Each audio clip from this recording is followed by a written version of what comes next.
Bismillahirrahmanirrahim. Assalamualaikum warahmatullahi wabarakatuh. Selamat pagi Bapak, Ibu, dan juga teman-teman pada hari ini. Perkenalkan, aku Fania Syifa, boleh dipanggil dengan Fania.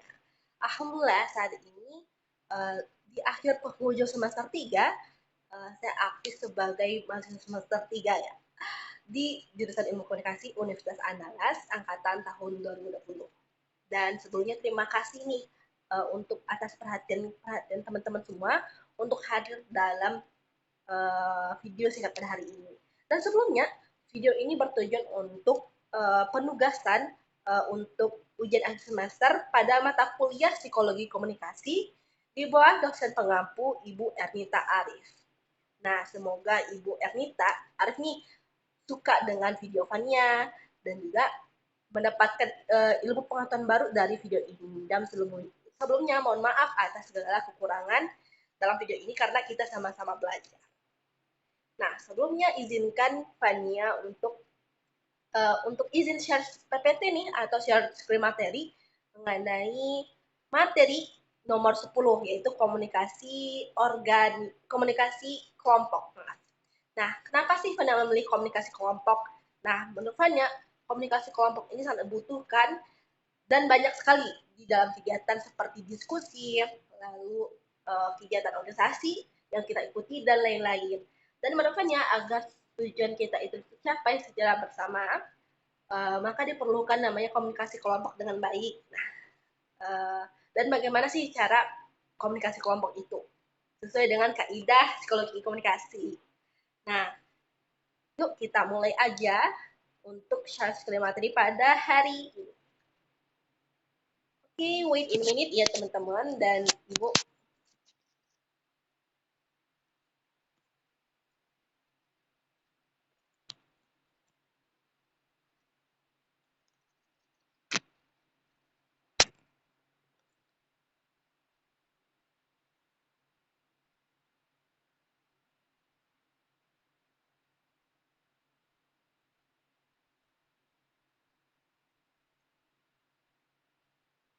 Nah, dan seperti terlihat dalam PPT pada hari ini, judulnya yaitu komunikasi kelompok. Nah, Anda tanya dulu nih sama teman-teman, apa sih komunikasi kelompok itu? Nah, kalau komunikasi pasti kita udah belajar intinya. Jadi komunikasi itu adalah proses penyampaian pesan dari komunikator atau orang yang menyampaikan pesan kepada komunikan atau orang yang menerima pesan melalui uh, melalui suatu medium atau media. Medianya ini baik berupa seperti penggunaan media ataupun yang lain-lain, baik secara personal dan atau interpersonal. Nah, yang kedua yaitu kelompok. Nah, kelompok ini berhubungan banget dengan yang namanya sosiologi komunikasi. Berdasarkan dari yang dipaparkan oleh Pak Diogo mengenai apa sih itu kelompok. Kalau kelompok itu menurut Bapak Diego dari intisarinya ialah itu berkata adalah sebuah perkumpulan dari beberapa individu atau orang yang memiliki tujuan yang uh, berbeda gitu. Jadi tujuannya itu sama untuk dan bagaimana cara untuk menyatukan idenya itu maka mereka akan membentuk suatu perkumpulan atau persatuan. Nah, begitu sih kalau dari Fania inti dari komunikasi dan kelompok. Nah, kita next aja nih untuk materi selanjutnya. Nah, dalam pembahasan pada hari ini, untuk komunikasi kelompok itu sendiri ada kira-kira itu ada 5 pokok penting. Yang pertama itu kita pasti jelasin dulu nih definisinya apa, lalu apa sih klasifikasinya atau jenisnya, lalu yang ketiga apa sih impact atau pengaruh dari komunikasi kelompok, lalu yang keempat tentunya itu apa sih faktor-faktor yang melatar belakangi komunikasi kelompok tersebut, dan terakhir ialah bentuk komunikasinya itu seperti apa, apakah berbeda dengan komunikasi biasa atau gimana. Nah, yang pertama, definisi komunikasi kelompok. Nah, seperti yang dijelaskan dalam PPT yang begitu simple gitu. Jadi yang pada jelaskan tadi ya teman-teman untuk definisi. Nah, dari definisi tadi dapat kita simpulkan bahwa komunikasi kelompok itu adalah sebuah proses penyampaian pesan dari komunikator kepada komunikan agar mencapai suatu tujuan secara bersama dari beberapa individu yang telah melakukan persatuan gitu. Nah, kalau untuk jenisnya ada dua. Gitu. Pertama itu mikro dan makro group. Yang pertama itu mikro group atau kelompok kecil. Nah, apa sih bedanya sama makro? Kalau untuk mikro itu misalnya suatu perkumpulan dari beberapa individu yang dimana itu mereka itu saling ada keterkaitan antara emosional maupun secara interpersonal gitu. Jadi misalnya ini kayak kelompok diskusi atau kelompok kelas itu contohnya mikro group gitu karena mereka itu dari latar belakang yang sama gitu. Lalu yang kedua makro group atau kelompok besar. Kalau menurut Fania ya, makro group itu adalah perkumpulan dari beberapa orang yang dimana mereka itu memiliki tujuan yang berbeda dan mereka ingin menyampaikan ide mereka untuk bisa diterima dalam kelompok tersebut. Nah, misalnya untuk makro group ini seperti kegiatan uh, tablik akbar atau kegiatan yang sifatnya itu publik dan juga umum gitu. Nah, gitu sih kalau yang untuk yang pertama itu definisi komunikasi kelompok. Nah, kita next nih untuk kedua. Apa sih yang kedua itu? Nah, klasifikasinya atau jenis. Nah, pertama yaitu ada 3 ya teman-teman untuk klasifikasi ini. Klasifikasinya ini pertama itu primary group and secondary group.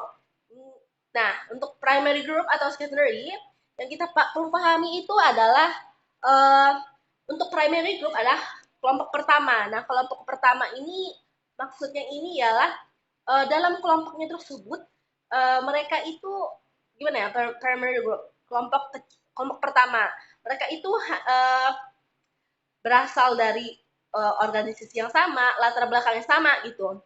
Nah, kalau untuk secondary kelompok kedua, kalau untuk kelompok kedua ini menjadi perbedaannya itu nantinya di dalam dia itu merupakan salah satu dari primary group, namun perbedaannya ada seseorang atau orang yang juga berlatar berbeda yang ingin menambahkan inspirasi mereka gitu.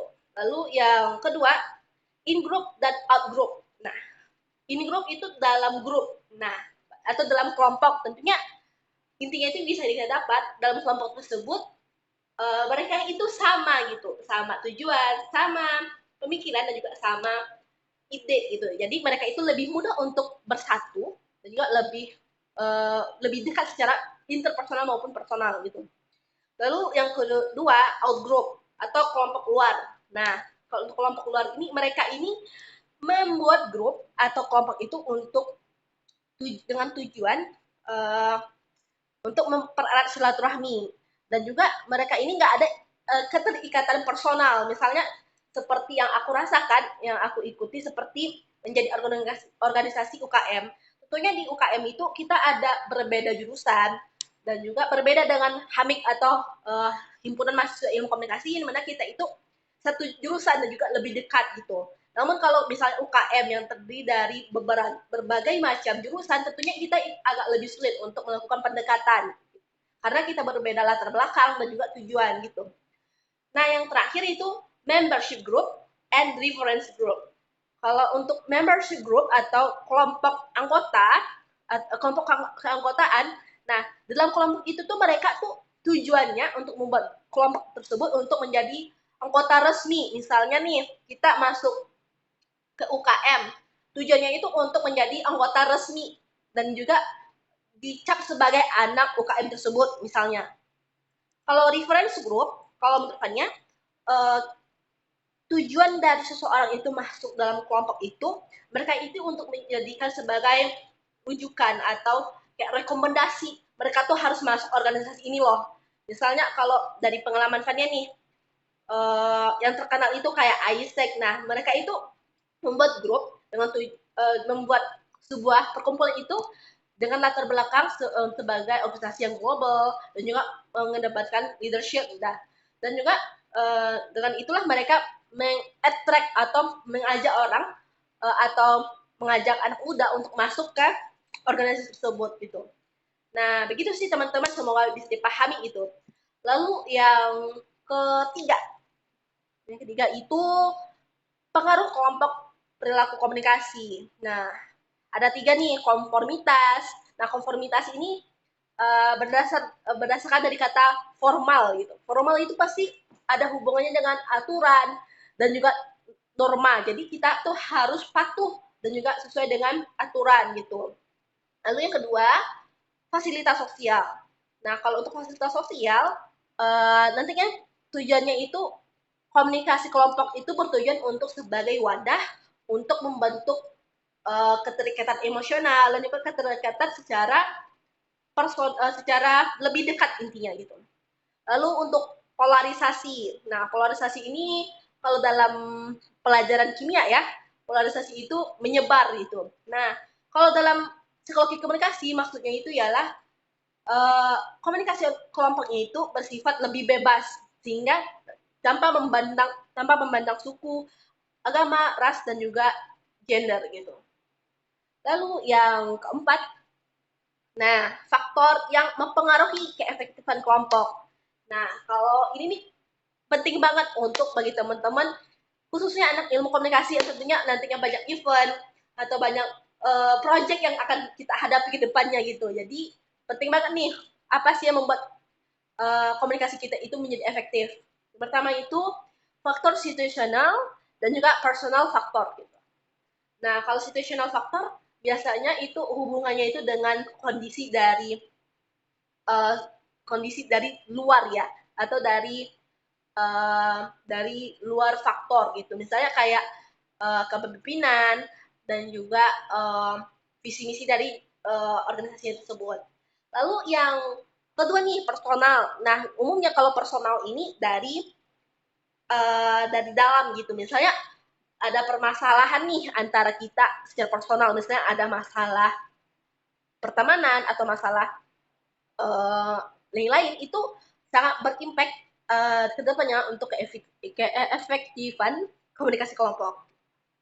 Nah, yang terakhir untuk bentuk-bentuk komunikasi kelompok. Nah, kalau gimana sih kalau bentuknya gitu? Kalau dari Fania ya dapat menyimpulkan bahwa yang pertama itu untuk descriptive group bisa kita simpulkan bahwa kalau untuk deskriptif itu kelompoknya itu saling uh, melengkapi gitu dan juga memberikan ciri khas terhadap kelompok mereka sehingga nantinya ada penggambaran yang berbeda, misalnya ada keunikan masing-masing di antaranya itu.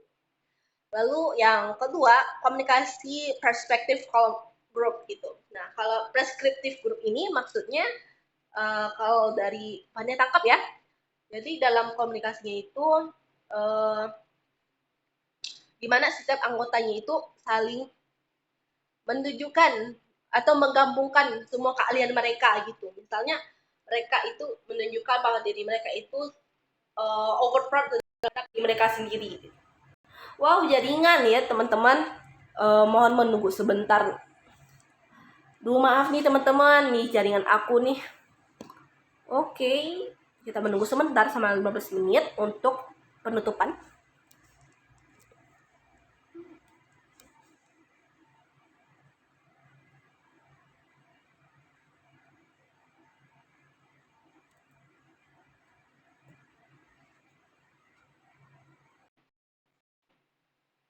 Oke, sudah terhubung teman-teman.